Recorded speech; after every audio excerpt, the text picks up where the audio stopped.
দেখেন পুরা হিসু হয়ে যে আর কি আর ছেলে আমার ঘুমিয়েছিল ঘুম থেকে কার মধ্যে হিসু গেছে দেখি মুছে দিই। দেখেন যমজ বাবু থাকলে কি একটা জ্বালা, ন্যাপি পরিবার শান্তি দেয়, কখন সে খুলে যে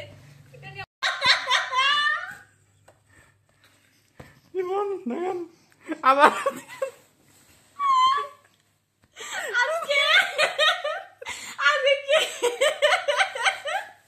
আজকে হচ্ছে কি আর ইস্যু দিয়ে গোসল করার দিন, আমি কি করবো